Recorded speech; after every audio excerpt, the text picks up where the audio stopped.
ऐसे परमात्मा डांट लगा रहे हैं। कहते हैं धर्मराय दरबार में दी कबीर तलाक, मेरे भूले चूके हंस को तू पकड़िए मत कजाक।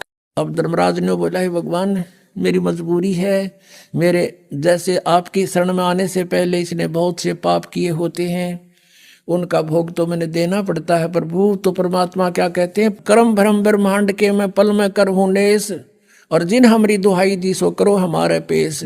कहते हैं तेरे इस यहाँ के जो कर्म है ये सारे मैं कैंसिल कर दूंगा।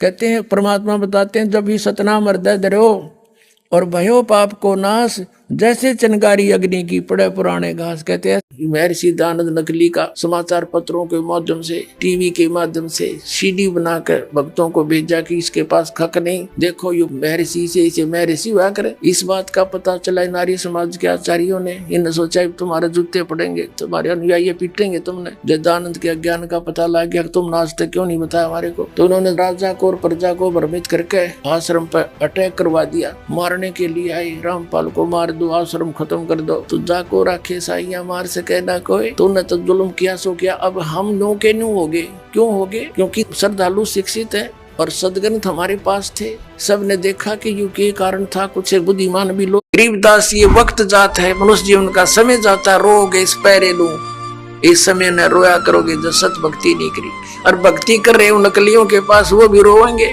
क्योंकि वो यूजलेस है, कोई मंत्र नहीं, कोई साधना नहीं, कोई ज्ञान नहीं उनका। तो वो अभी बात बिगड़ रही है। पुण्यात्माओं, काल ने घना जुल्म करवा रखा है आपके साथ। परमात्मा की चाह आत्मा को बहुत युगों से, जब से परमात्मा से बिछड़ी है, लेकिन काल ने अपने ये दूत छोड़ रखे हैं कि मिसगाइड रखे, परमात्मा तक ना जाने दे और ही कई साधनाओं में उलझाए रखे।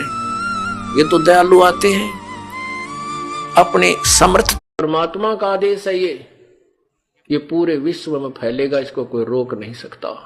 ये प्रभु का चला हुआ कार्य है, हमारा और आपका नहीं है।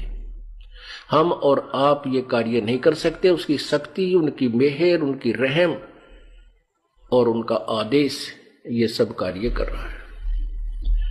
दास तो एक केवल निमित्त है और उनका मजदूर हो परमेश्वर का। देखिएगा श्री मद देवी भागवत, इसके 123 पृष्ठ पर सारा कंसेप्ट क्लियर हो जाता है। तुम शुद्ध स्वरूपा हो, यह सारा संसार तुम से उद्भासित हो रहा है। मैं ब्रह्मा और शंकर हम सभी तुम्हारी कृपा से विद्यमान है।